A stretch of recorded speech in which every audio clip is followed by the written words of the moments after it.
Assalamualaikum warahmatullahi wabarakatuh. Iya, kembali lagi bersama saya Denis Harudin selaku host dalam acara podcast rutinan. Nah, teman-teman, kali ini di samping saya sudah ada seorang narasumber yang hebat. Nah, oke, kita perkenalkan dulu ya teman-teman. Nah, beliau ini namanya Ibu Solihatul Maghfirah, Eskup Nurse MKes. Nah, dari apa namanya? Dari pangkatnya saja sudah MKes ya, MKep ya teman-teman. Nah, pasti teman-teman ini bertanya nih yang di rumah, kenapa nih kok ngundangnya yang tinggi gitu kan ya Bu ya? Nah, beliau ini adalah selaku dosen Fakultas Ilmu Kesehatan Universitas Muhammadiyah Ponorogo. Jadi teman-teman, kali ini kita akan membahas terkait dengan HIV. Nah, teman-teman pasti di rumah juga bertanya dong, HIV ini eh, yang teman-teman tahu pasti hanya penyakit menular. Nah, jadi di sini kita teman-teman akan mengupas secara tajam terkait dengan apa itu HIV. Oke, halo Ibu, gimana kabarnya hari ini? Alhamdulillah baik-baik. Baik sekali, wah Ibu nih karena kondisi kita memakai masker, Iya. jadi nggak nampak nih Bu cantiknya di tempat teman-teman. Iya. Iya. Oke Ibu. Nah, kan tanggal 1 nanti 1 Desember kita akan apa namanya seperti ada hari nasional terkait dengan HIV ya Bu ya. Nah, jadi di sini teman-teman kita akan mengupas apa sih HIV itu. Nah, HIV itu apakah cuman sebagai penyakit menular saja atau yang bagaimana? Nah, jadi kita nanti tanya lebih kepada pakarnya langsung seperti itu. Baik. Ibu, kami pengen bertanya ini, Bu. Nah, sebenarnya HIV ini dikatakan penyakit yang bagaimana sih, Bu? Oke ya. Mungkin teman-teman semua sudah pernah mengenal apa sih HIV itu ya.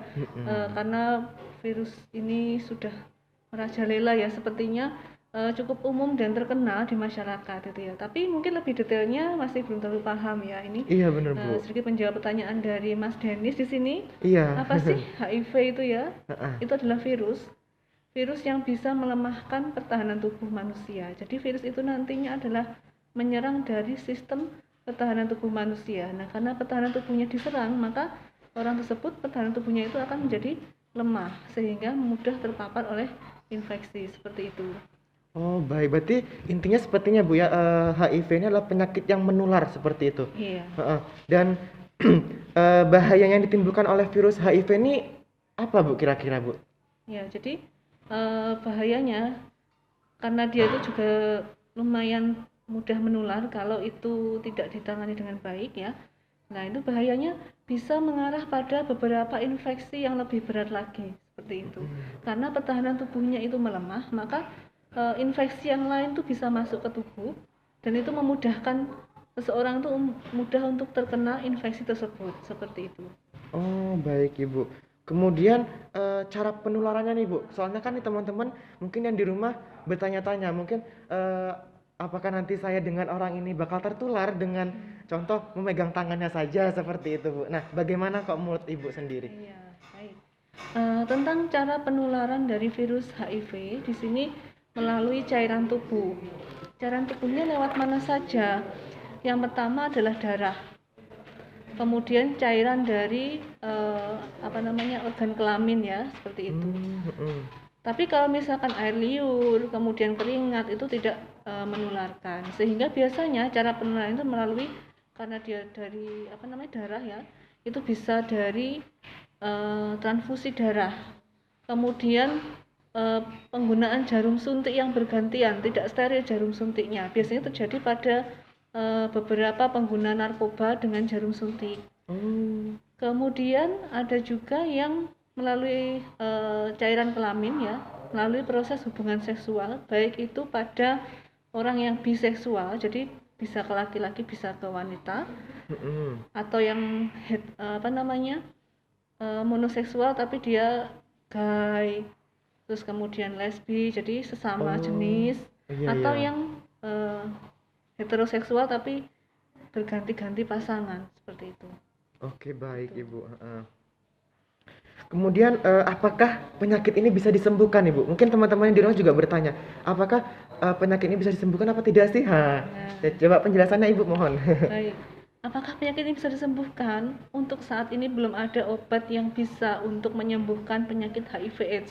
Tetapi obat yang beredar di sini hanya berfungsi untuk mengendalikan dari perkembangbiakan virus yang ada dalam tubuh orang tersebut, seperti itu. Jadi contohnya ada namanya obat ARV ya, Iya. antiretrovirus itu bukan untuk menyembuhkan, tapi hanya untuk untuk mengontrol dari virus yang ada dalam tubuh orang tersebut biar tidak terlalu banyak dan menimbulkan kelemahan yang semakin menurun seperti itu.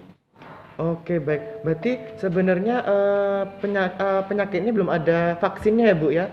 Cuma tadi Ibu menyebutkan ada yang namanya antiretroviral atau ARV.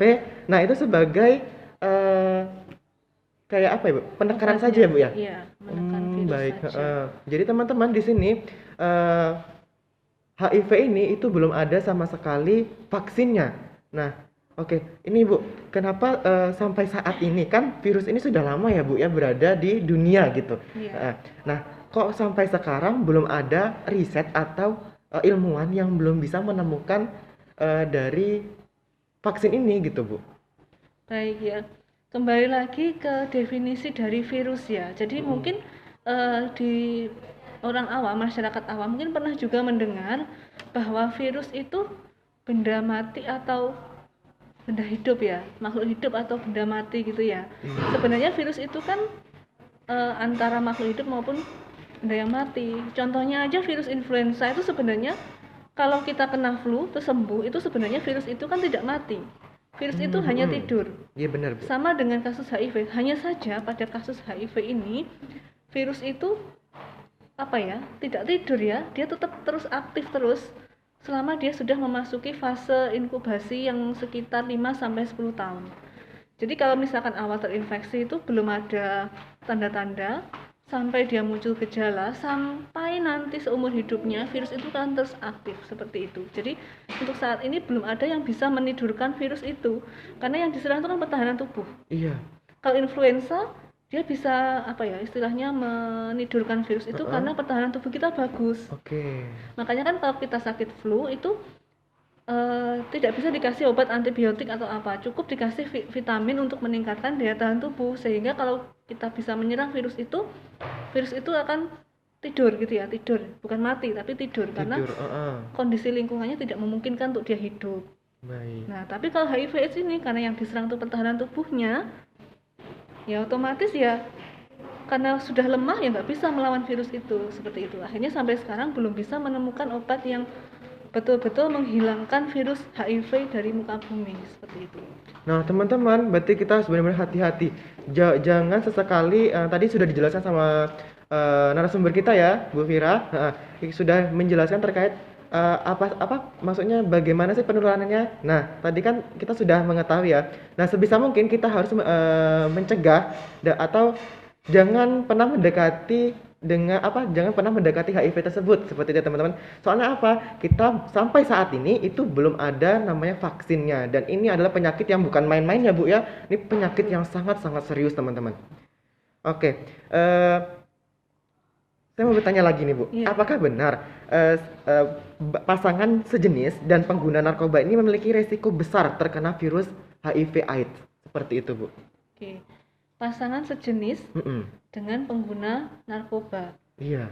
Yang beresiko besar adalah pengguna narkoba yang dengan jarum suntik atau istilahnya yang menggunakan jarum secara bergantian. Itu yang sangat beresiko. Kalau misalkan narkoba itu berupa hisap atau berupa langsung minum, dia resikonya rendah. Rendah. Oh. Tapi kalau yang sejenis memang dia beresiko karena dia akan biasanya kalau sejenis itu melakukan anal seksual ya. Baik Bu. Anal seks, jadi seks melalui anus ya.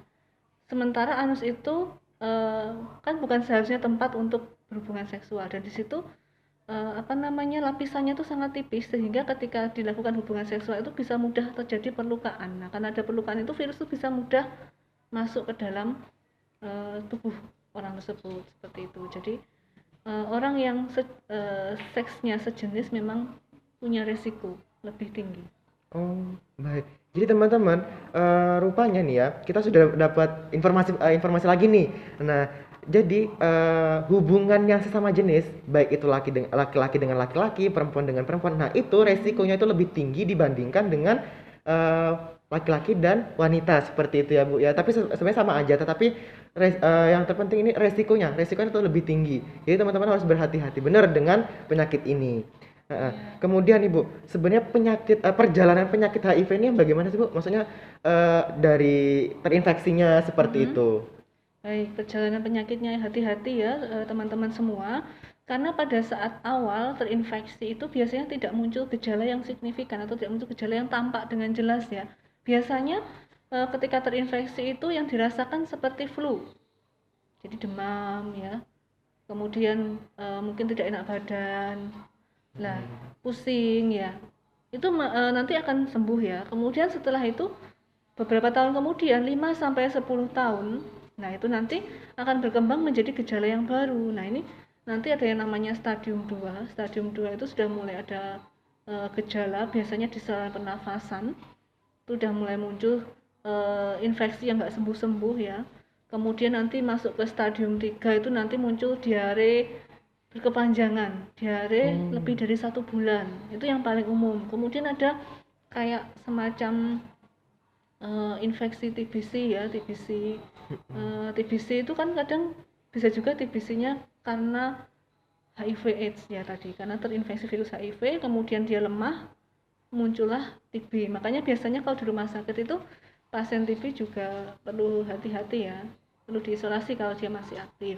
Kemudian di stadium 4 itu sudah mulai muncul ada gejala yang lebih serius, bisa sampai ada muncul kanker dan lain sebagainya sampai dia mengalami kematian. Biasanya kalau udah stadium 4 itu uh, fisiknya udah mulai melemah karena angka pertahanan tubuhnya itu sudah sangat rendah dan pasiennya biasanya udah di tempat tidur ya biasanya begitu.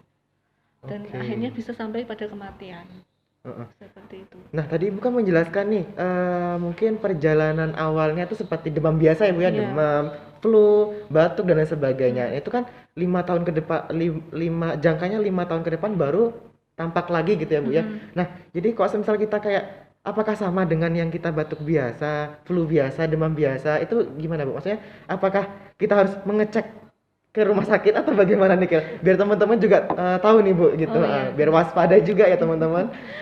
Baik, bedanya sama apa beda ya? Itu susah dibedakan ya, karena memang Hmm, gejalanya mirip sekali dengan flu biasa seperti itu. iya. Tetapi apakah kita perlu mengecek? Ya kita perlu mengeceknya itu kalau kita sudah ada semacam kecenderungan untuk kecenderungan untuk tertular. Misalkan Oh, eh, kita habis melakukan penggunaan jarum suntik narkoba itu yang bergantian atau habis melakukan tato yang jarumnya tidak steril, artinya habis dipakai sama orang lain dipakai lagi gitu. Nah itu ya, terus kemudian ada flu. Nah, hati-hati ya, siapa tahu, tapi belum tentu juga sih iya. seperti itu.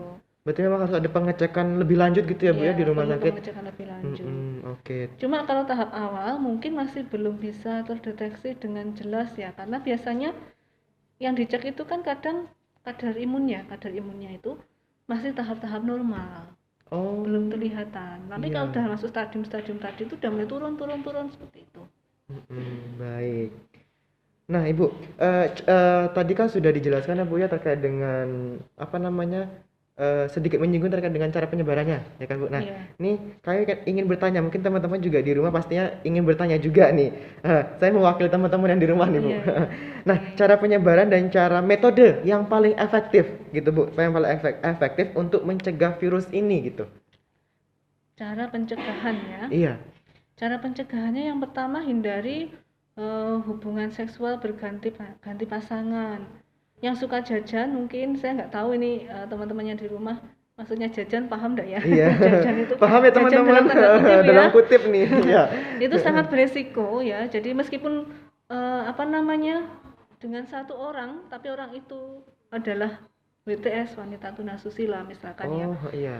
Ya dia kan melayani banyak orang. Mm-mm. Dia juga beresiko. Kemudian hindari penggunaan tato dengan jarum yang tidak Oh, steril. iya, iya. penggunaan narkoba dengan jarum suntik yang tidak steril juga, tidak berganti-gantian seperti itu. Kemudian hubungan seksual yang aman. Aman tuh maksudnya kalau misalkan orang itu sekiranya misalkan pasangan itu dia punya punya riwayat ada positif HIV, Iya. sebaiknya berhubungan seksualnya itu menggunakan pengaman atau kondom biasanya. Alat kontrasepsi gitu ya, Bu ya. Heeh. Kemudian yang tidak kalah penting itu kalau penularan itu melalui ibu dan bayi biasanya. Nah, ini Bu biasanya nih yang sedikit Ya. sulit ya, Bu ya, apalagi ketika menyusui seperti itu. Iya, Heeh. betul. Karena kan melalui ASI juga bisa Iya. menular. Jadi kalau ibunya positif, kemudian ibunya itu hamil, maka disarankan persalinannya itu biasanya melalui operasi ya. Oh, sesar ya, Bu ya? Iya, operasi sesar. Iya. Karena eh, untuk meminimalkan kontak bayi dengan luka dari ibu. Oh, Kalau di jalan lahir itu ada kemungkinan luka, bayinya terkontaminasi dengan luka itu, nah bisa menularkan. Kemudian disarankan untuk tidak menyusui bayinya kalau ibu itu positif HIV. Jadi untuk meminimalkan penularan antara ibu ke bayi. oke. Gitu. Seperti itu ya, teman-teman ya. Heeh.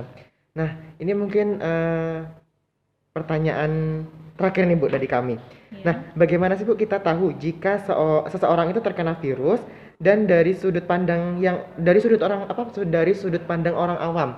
Nah, mungkin kalau dari segi mungkin kalau orang kesehatan sudah paham ya, Bu ya, tapi kan dari orang awam terkadang masih ambigu gitu. Ini bagaimana, Bu? Kok menurut Ibu sendiri? Kalau tahu kena virus apa enggaknya itu kan tetap ya orang kesehatan pun juga perlu ada pemeriksaan lanjutan ya. Iya. Cuma gejalanya yang nampak itu biasanya kalau dia sudah di stadium 3 paling tidak itu ada semacam selaput putih di mulut, Selaput putih di mulut. jamur yang buahnya Iya, heeh. hampir mirip dengan sariawan tapi beda ini di sini. Itu kemudian diare yang berkepanjangan, terus tubuhnya kurus kering.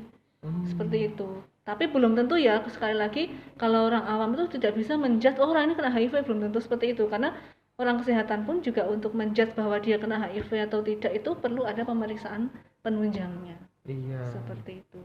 Nah, jadi seperti ya, teman-teman ya. Nah, jadi usahakan kita kan sudah tadi kan sudah dijelaskan ya, teman-teman, terkait dengan HIV. Nah, kan HIV ini adalah penyakit yang menular, penyakit yang serius, sangat-sangat serius, dan sampai saat ini detik ini itu belum ada vaksin ya, teman-teman. Jadi usahakan yang sudah dikatakan oleh narasumber kita Bu Vira tadi kan sudah sudah dipaparkan nih terkait dengan apa aja sih penyebabnya. Nah, bagaimana saja sih penularannya. Nah, ini teman-teman itu harus perlu diingat, jangan sampai kita tertular dengan virus HIV ini. Nah, semisal teman-teman tadi sudah dijelaskan terkait dengan gejala-gejalanya. Nah, teman-teman ragu, itu langsung bisa dicek di rumah sakit ya, Bu ya? Iya. Langsung dicek di rumah sakit. Tapi yang terpenting jangan jangan bingung, maksudnya Cemas ya. jangan cemas gitu intinya. Jangan cemas dulu. Kita harus melihat dulu apakah benar apa tidak seperti itu. Jadi teman-teman tetap jaga kondisi tubuh, imunitas tubuh, apalagi dengan pandemi saat ini itu wajib sekali ya, Bu ya, menjaga imunitas tubuh. Nah, oke, mungkin sekian dari kami podcast hari ini. Kami yakin podcast hari ini sangat-sangat bermanfaat bagi teman-teman. Dan jangan lupa nanti tanggal 1 Desember itu adalah Hari Nasional terkait dengan HIV. Oke, terima kasih Ibu sebagai narasumber kami. Semoga ilmunya pastinya bakal bermanfaat bagi kami semua, baik yang di sini maupun yang teman-teman di rumah. Terima kasih Ibu. Oke, teman-teman, terakhir ya Bu ya, mungkin Ibu belum tahu ya. Nanti seperti ini, nanti kami ada jargon. Nah, jargon dari genre. Jadi nanti semisal Dennis bilang salam genre, nanti Ibu salam. Seperti itu. Nanti remaja genre, sehat, cerdas, ceria. Sehat, cerdas, ceria. Oke, kita mulai teman-teman. Salam genre. Salam remaja genre, sehat, cerdas, ceria. Oke teman-teman, sekian, terima kasih.